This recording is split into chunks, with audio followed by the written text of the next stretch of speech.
Good evening friends.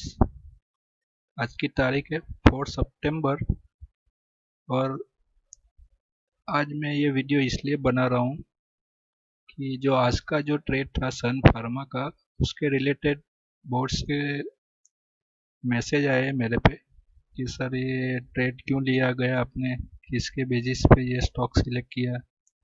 तो मैं सिर्फ मेरे सब्सक्राइबर के लिए ये वीडियो बना रहा हूँ, तो उनको उनकी ट्रेडिंग में ये कुछ हेल्प हो सके, तो मेरी ये कोशिश रहेगी। तो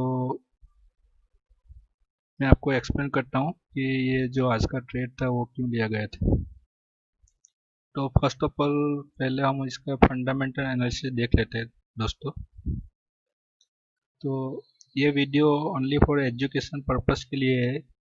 अगर आप अपना कोई भी डिसीजन लेना है तो आप अपनी खुद की एनालिसिस कीजिए या अपने फाइनेंशियल एडवाइजर की एडवाइस लेके ही ट्रेड कीजिए। ओके, तो चलिए वीडियो शुरू करते हैं। तो ये सन फार्मा का डेली का चार्ट है।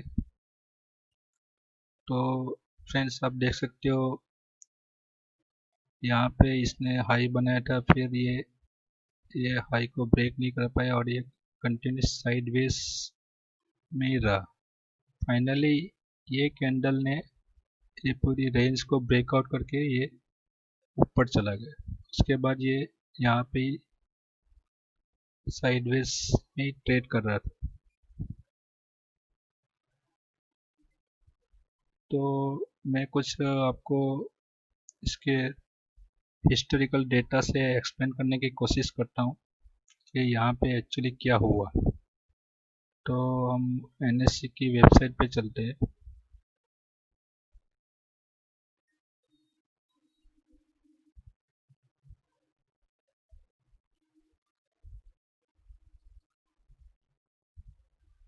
एनएससी की वेबसाइट पे हम इसका हिस्ट्री डेटा देखते हैं 3 महीने का।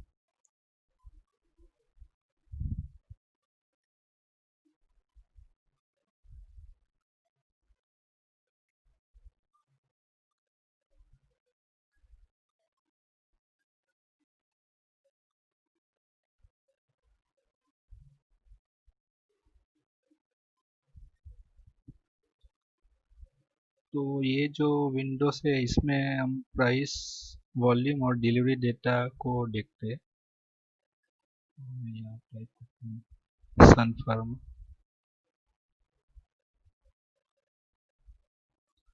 यहाँ मैं सिलेक्ट करूँगा इक्विटी।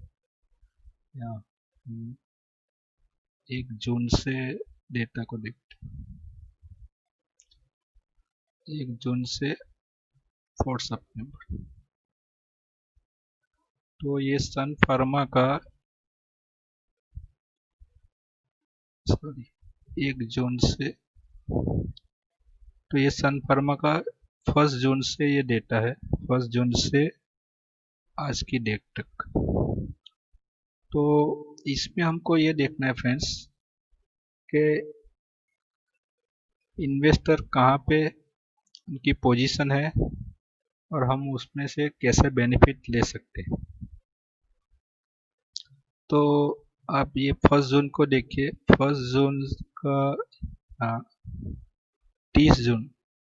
तो इसमें हमको ये हाईएस्ट वॉल्यूम यहाँ पे है 9 जून को। जून महीने में ये डेट पे सबसे हाईएस्ट वॉल्यूम था 9 जून को। तो यहाँ चार्ट पे देखते हैं 9 जून। तो ये 9 जून पे सबसे हाईएस्ट वॉल्यूम आया था। तो मैं इसके हाई प्राइस को मार्क कर देता हूँ। ठीक है, तो अभी हमको ये पता नहीं चलेगा कि ये हाईएस्ट वॉल्यूम तो आया है, अभी इसके बाद इन्वेस्टर एग्जिट हो गए कि पोजीशन नहीं बना रहे। तो हमको जब ये ब्रेकआउट होता है उसके बाद ही पता चलता है कि इन्वेस्टर अगेन री एंटर हो रहा है या फिर यहाँ से प्राइस अगर फॉल होता है तो ये जो वॉल्यूम आया है वो सेलिंग वॉल्यूम हो सकता है। तो हमको ये एनालिसिस करना पड़ता है। तो आप देख सकते हो ये जो हाई था ये एक कैंडल में ब्रेक हो गया। अगर इन्वेस्टर इसके ऊपर प्राइस को ले जाना चाहते हैं या मीन्स री एंटर, अगर इन्वेस्टर अगेन बाय करना है तो इसको हाई वॉल्यूम से इसको ब्रेक करना पड़ेगा, ये जो हाई है इसको। तो 31 जुलाई को हम देखते हैं क्या हुआ।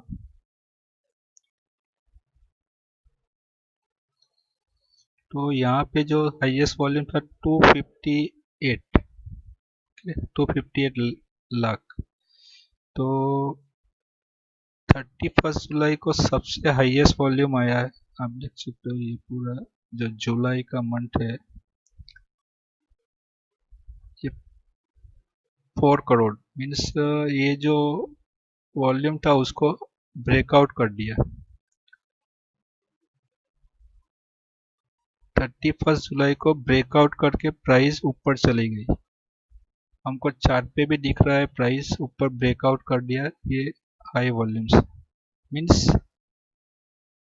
इसका मतलब ये है दोस्तों, ये कैंडल में बाइंग हुई है। अगर प्राइस इसके लो के नीचे जाता है तो इसका मतलब ये होता है फ्रेंड्स कि शायद ये प्राइस सस्टेन नहीं कर पाएंगी या फिर यहीं से ही अगेन बाइंग होने की पॉसिबिलिटी हो सकती है। तो ये जो वीक्स है, ये जो एरिया है और ये जो हाई प्राइस, तो ये इसके बीच में ही आ रहा है। तो ये हमारे लिए बहुत इम्पोर्टेंट एरिया बन जाता है ये एरिया। तो अगर प्राइस को ऊपर जाना है तो ये यहाँ पे ही सपोर्ट ले सकता है और प्राइस ऊपर जा सकता है। तो यहाँ पे जब ये हाई बना था इसके बाद यहाँ पे ब्रेकआउट हुआ था 10 अगस्त को। तो 10 अगस्त पे हम देखते हैं, 10 अगस्त पे इसमें कुछ इतना वॉल्यूम नहीं था, इतना वॉल्यूम नहीं था इसलिए प्राइस फॉल हो गई। अगर ये कैंडल को ब्रेकआउट किया तो इसको हाई वॉल्यूम से इसको तोड़ना पड़ेगा, नहीं तो प्राइस नीचे आ सकती। फिर ये देखिए ये कैंडल में भी इसने ब्रेकआउट किया ये कैंडल को। तो 28 अगस्त को देखते हैं, 20 अगस्त पे 2.90, ये डिलीवरी अच्छी है। तो ये मंथ की है, अगस्त मंथ की सबसे ज़्यादा डिलीवरी इसमें आई है। अगस्त की जो सबसे हाईएस्ट थी 253, 290। तो ये ब्रेकआउट तो है लेकिन इसके ब्रेकआउट से ज़्यादा नहीं है।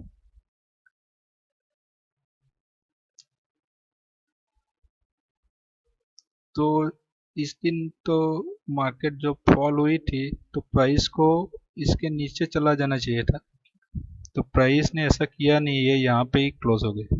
नेक्स्ट डे अगेन इसने ट्राई किया ब्रेक करने की, लेकिन ये देखो यहाँ पे सपोर्ट उसको मिलने लगा। तो ये जो एरिया है ऐसा लग रहा है कि यहाँ पे सपोर्ट का काम कर रहा है।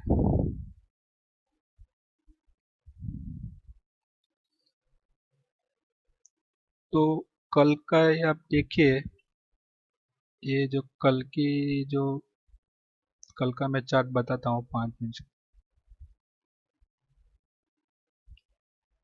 ये 5 मिनट कल का चार्ट। तो जब ये प्राइस यहाँ पे ऊपर क्लोज हो गई फिर ये यहाँ पे ओपन हुआ, ये 3 तारीख का चार्ट है। तो ये यहाँ पे ही सपोर्ट लिया, ये देख ये कैंडल का लो है 512.55 सर, यहाँ पे ही सपोर्ट लिया फिर ये प्राइस ऊपर तेजी से मूव किया। तो ये बहुत अच्छा सा सपोर्ट था। और आज का जो ट्रेड लेने का रीजन था पहला रीज़न कि आज निफ्टी गैप डाउन ओपन हुई थी।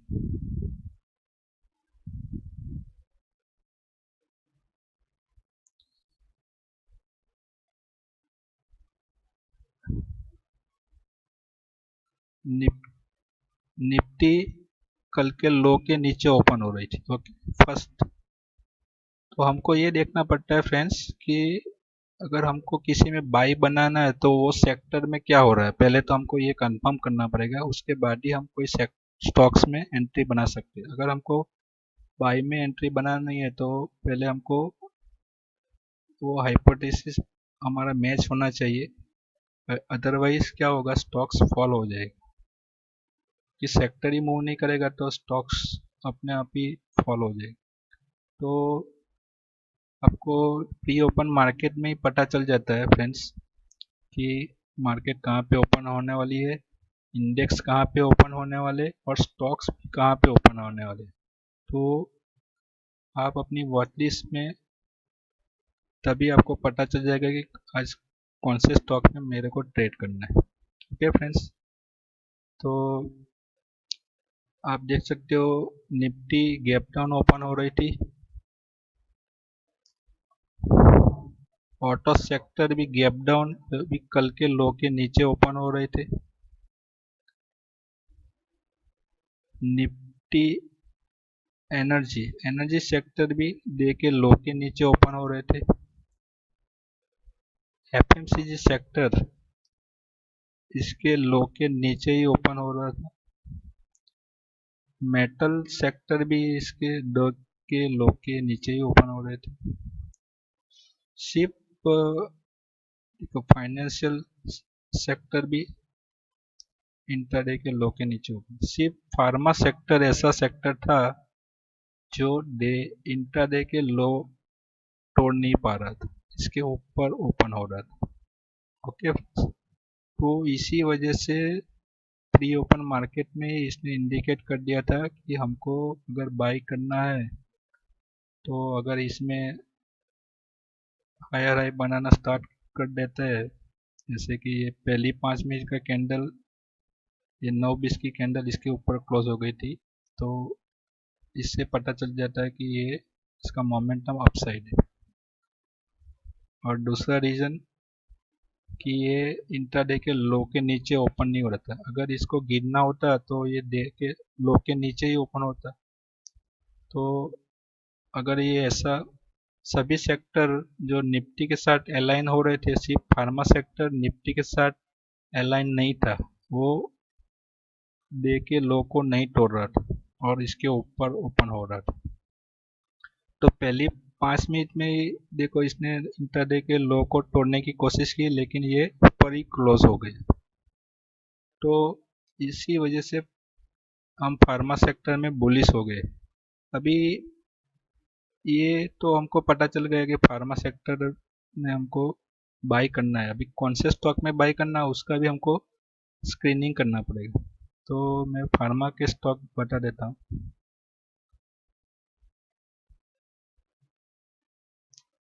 तो फार्मा में जो निफ्टी 50 के स्टॉक है उसमें सिप्ला है। तो सिप्ला ये इंट्राडे के लो के नीचे ओपन हो रहा था, देखिए, तो इसलिए ये वॉच लिस्ट में नहीं था।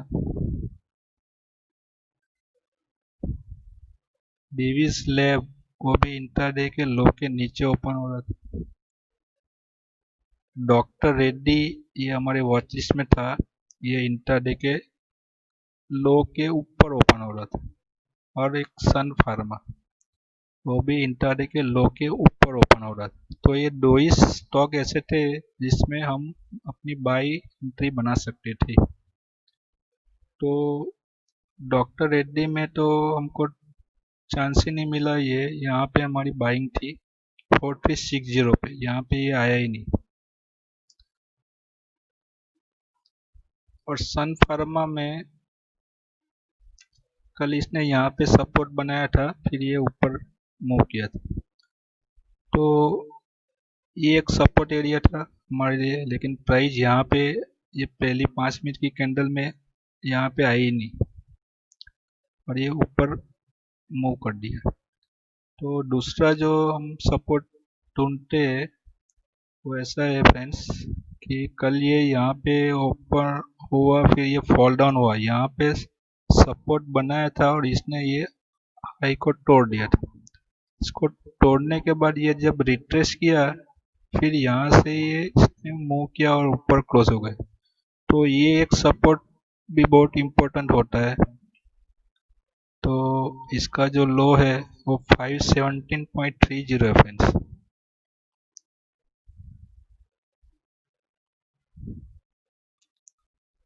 तो आप देखो, ये जब कैंडल क्लोज हुई ये यहाँ पे ही क्लोज हुई, फिर ये दूसरी कैंडल ने भी इसके ऊपर क्लोजिंग दे दी, फिर ये मतलब ये बार बार यहाँ पे ही सपोर्ट बनाने की कोशिश कर रहा था। नीचे गया, फिर बायर्स उसको ऊपर लेके इसको ऊपर क्लोज कर दिया।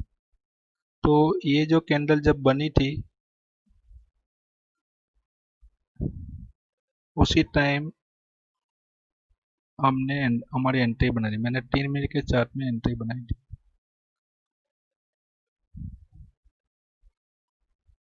ये कैंडल जब कंप्लीट हो गई उसके बाद मैंने एंट्री बनाई थी यहाँ पे।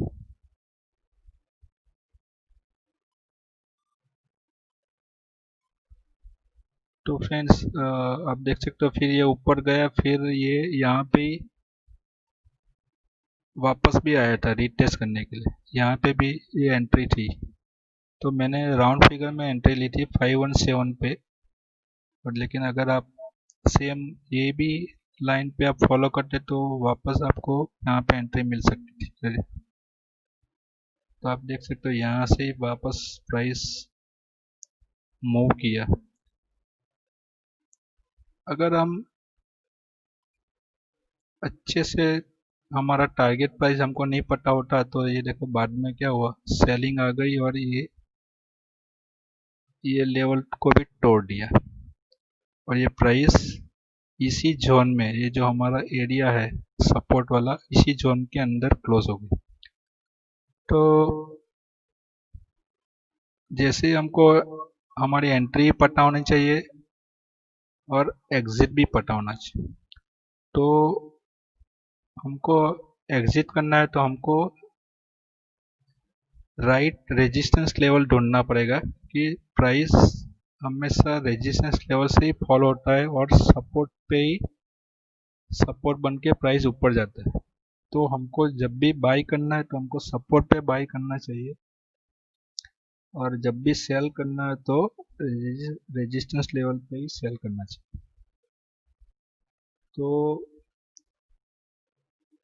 मुझे इसका टारगेट लगाना था, पहले मैंने इनिशियली 525 रखा था, लेकिन वो रिस्क रिवॉर्ड के हिसाब से मैच नहीं हो रहा था, इसलिए मैंने 527 पे रखा था। क्योंकि इसने कल का लो नहीं तोड़ा था तो मोस्ट पॉसिबिलिटी क्या होती है कि ये इसका हाई को तोड़ सकता है। तो इसी वजह से जो इसका हाई है 526.75 और इसके ऊपर जो रेजिस्टेंस था वो ये था फ्रेंड्स, यहाँ से ही प्राइस फॉल हुई थी। तो इसका जो हाई है वो 527.65 है, इसलिए मैंने 527 पे मेरा टारगेट रखा, जो हमको यहाँ पे मिल गया। फिर प्राइस ऊपर गई, फिर यहाँ से सेलिंग स्टार्ट हो गई। तो फ्रेंड्स मुझे आशा है कि आपको काफ़ी कुछ सीखने को मिला होगा। तो आप ज़रूर से ये वीडियो को शेयर कीजिए और लाइक कीजिए और सब्सक्राइब भी ज़रूर कीजिए, तो मुझे थोड़ा मोटिवेशन मिलेगा तो मैं नेक्स्ट वीडियो आपके लिए ला सकूं। तो मिलते हैं फ्रेंड्स अगले वीडियो में। Thank you.